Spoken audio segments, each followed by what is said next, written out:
Namaste. I'm Jyoti. I'm the founder director of Ajanta Vihara Institute of Spiritual Sciences. And once again, in this video, I will be talking about fifth dimensional consciousness.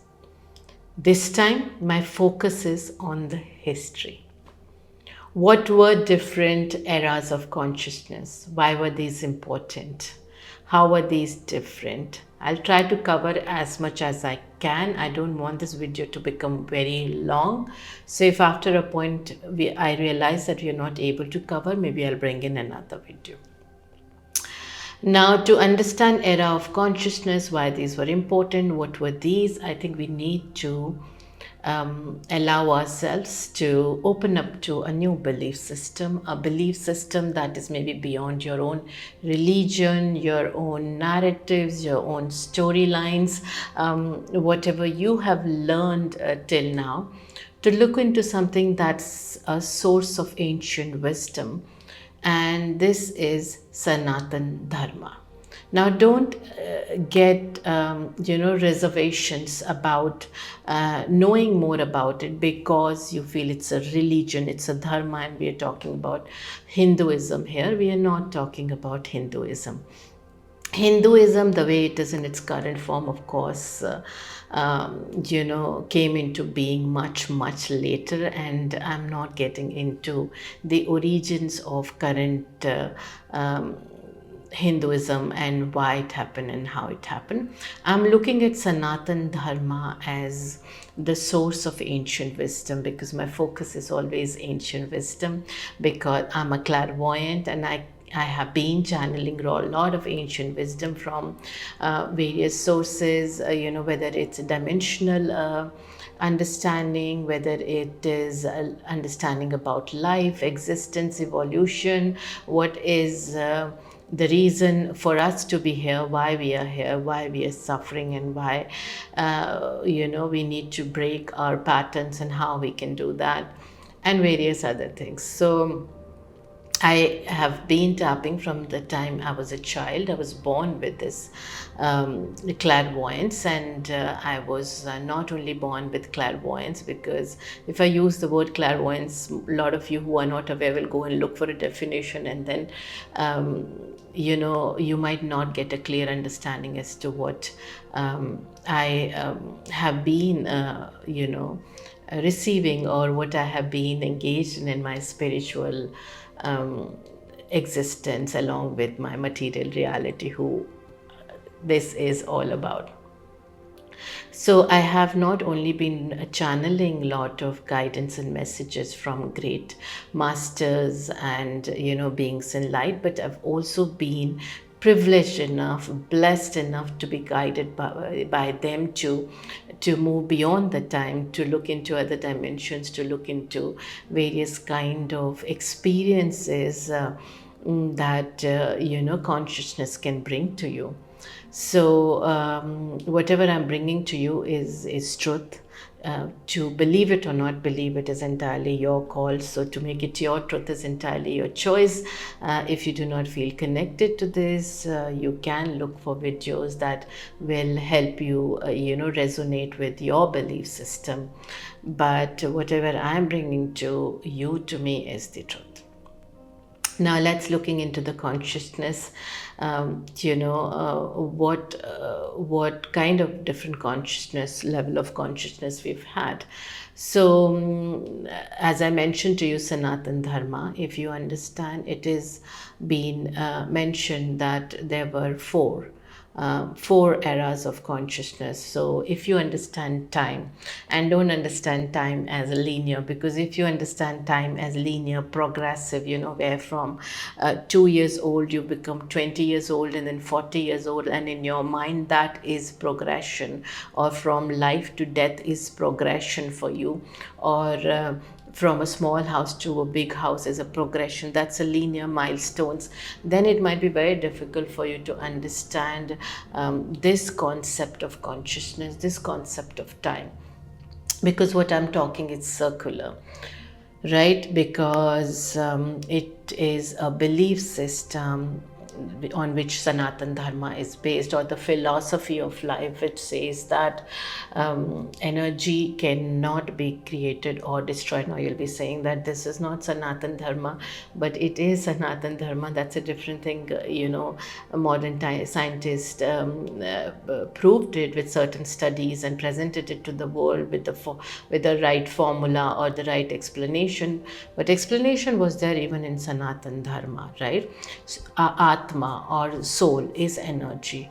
Atma does not die. Atma cannot be created or destroyed. Atma just keeps changing the vessel, the container in which it chooses to exist in. Same for energy. Your energy cannot be created nor can it be destroyed. It can be presented to us in different vessels. You can have energy as light in the bulb. You can have energy as vibrations in the water. You can have energy as a life source. So energy can be experienced in different way, like Atma can be experienced in different way. So there you go. It's been already there for so many lifetimes and centuries and eras. So because Atma is not created, Atma cannot be destroyed. Energy is neither created nor destroyed. Energy has a circular motion, right? It is the dot that keeps going till it comes to its own origin, point of origin, and that's where, and does it stop? No, it starts again, the next one. So maybe the first circle is like this, and the next circle goes like this, and the third circle goes in an angle, and the fourth circle goes in this angle, and then you have this. But it keeps going, and that's why we got so many lifetimes. Now, if you understand this circular concept of time, then imagine that you have a circle that's been divided into 4 parts. So you've got 4 pies. Now, each pie is an era. Each pie stands for an era. Era as in yug. In Sanskrit, we call it yug. Yug means era. Yug means period of time. So each pie, it represents a certain period of that time. Now, based on what frequency that pie had, or what range of frequency that part of the circle had, will be called as that particular era of consciousness. So, for example, if your pie number 1 is at a frequency of truth, frequency of light, where the existence is more driven by light consciousness, God consciousness, which means that the focus is of soul leading the whole evolution of life. It is on how soul can stay in that light consciousness, in that God consciousness, where the only truth is oneness. And that's why I always say love is the key. Love is the energy that drives, because in oneness consciousness, the energy that keeps us together, the energy that binds us, that energy that brings us together and makes one collective, where there's no separation is love. So Satyug is a consciousness which was very high in this oneness that came from this unconditional love. Unconditional love always brings in gratitude and forgiveness. It's not a practice, it's a part of being. Your DNA carries that. And so that is the consciousness we are talking about, where because there was so much of unconditional love, there was this oneness, right? And this oneness brought a huge amount of trust, which means there was no need to doubt intention of anybody else, because whatever I'm doing for myself, I'm doing it for you. Whatever I'm doing for you, I'm doing for myself. That is what oneness consciousness says. So there's no need for me to steal from my neighbor's house. There's no need for me to put my neighbor down. There's no need for me to poop prove myself superiors, because there's no separation, there is no concept of separation. Now that is a very, very high frequency, that is like 1,000 plus frequency, or maybe even more. Now if you are existing at that frequency, you also need a certain kind of a vessel, you need a certain kind of a body, that can take that kind of high frequency light, that can take that kind of pressure, that can help the light in it, which is this atma, this energy, to expand. And that's why if you read the scriptures, the Sanatan Dharma scriptures, or what we refer to as the Vedic scriptures, you will realize that there is a mention of human beings which looked very different from how we are. In fact, it is believed that at that point people were very, very tall, differently built. So it is a common sense that if you have a certain frequency energy, in a vessel, it is going to vibrate in a certain way, at a certain rhythm. Now for that vessel to hold that kind of vibration, that kind of rhythm, it needs to be constructed in a certain way.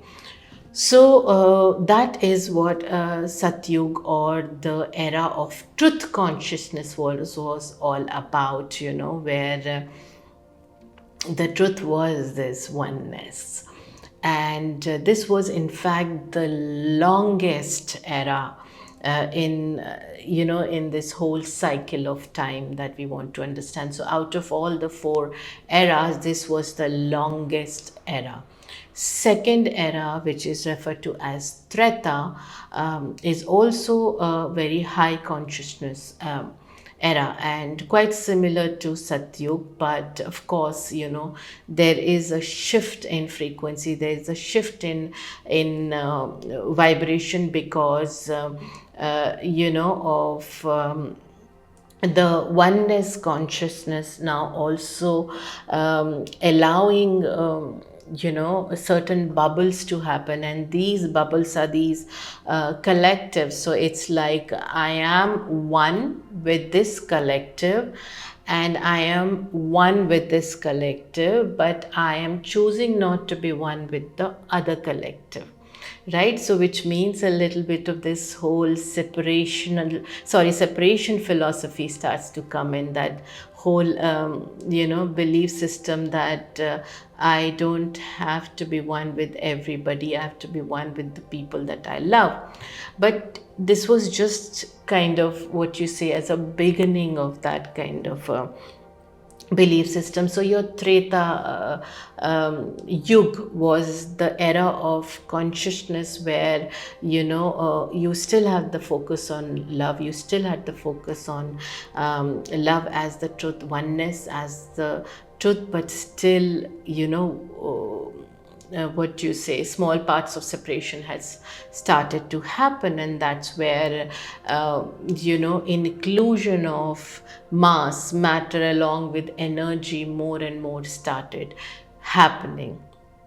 Now this is also a consciousness which still focused a lot on soul growth, soul evolution, learnings of great masters. This was a time that knowledge was very important, and duty. This era was a lot about duty.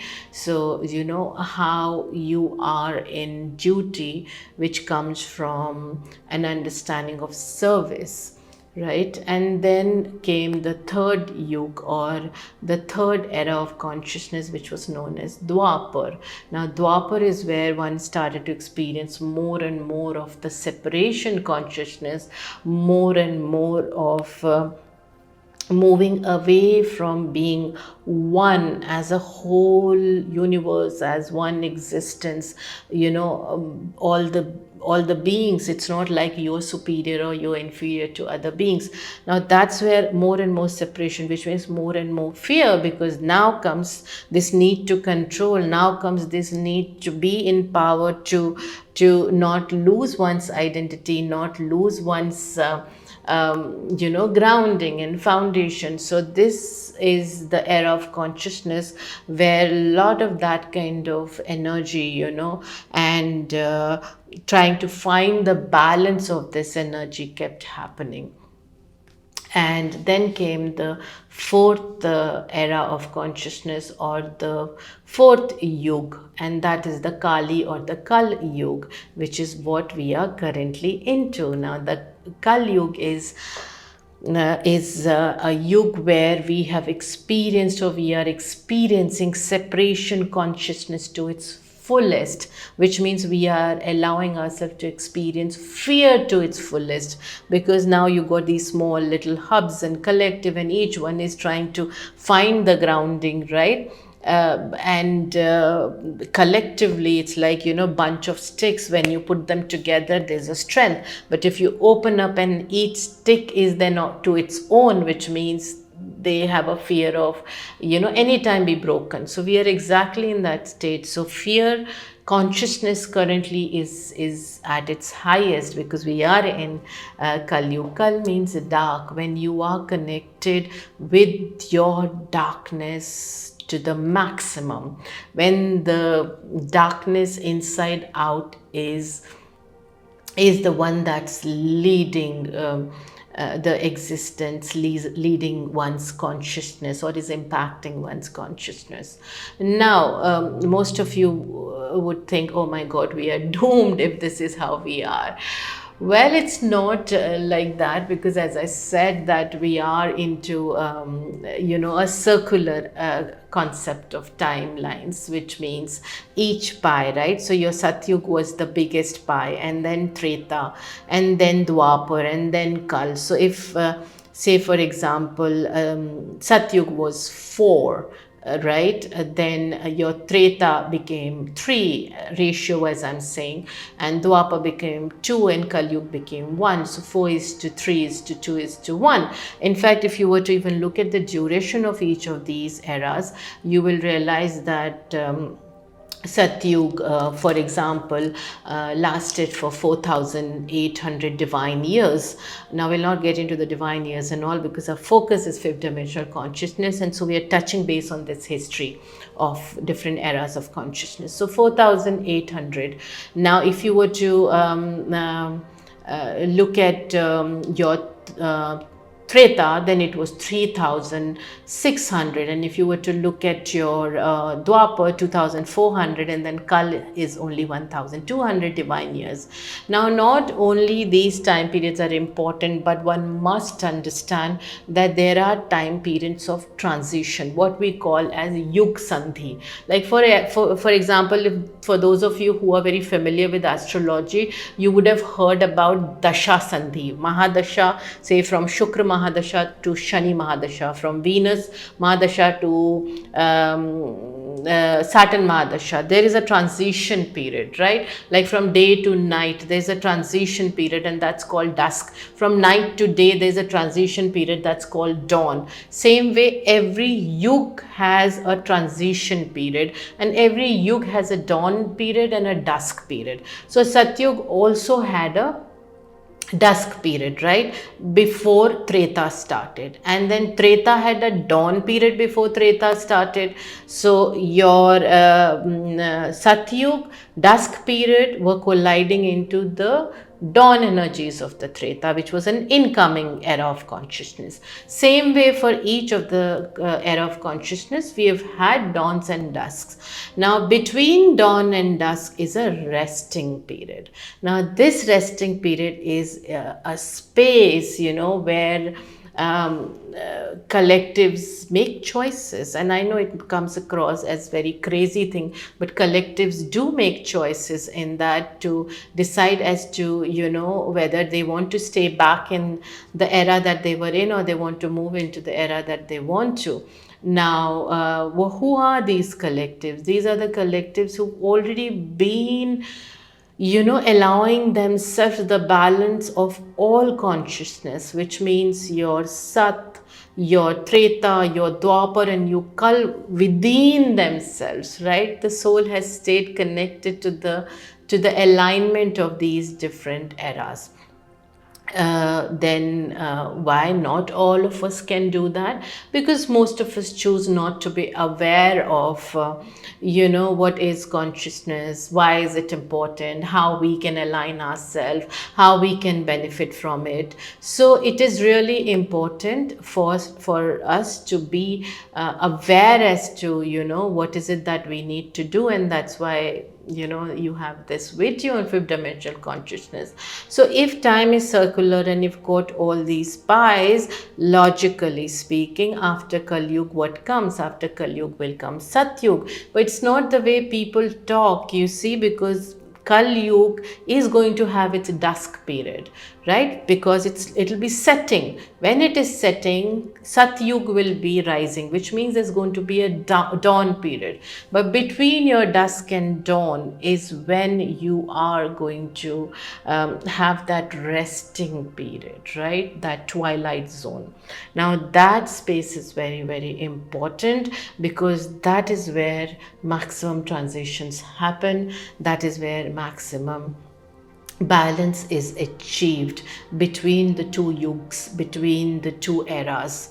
So where are we right now? We are on set of this resting period, and this resting period will start, if I have if my info, and I don't doubt my information, it is, I think, around 2031 that the rest period dawn will start. The beginning of the rest period will start.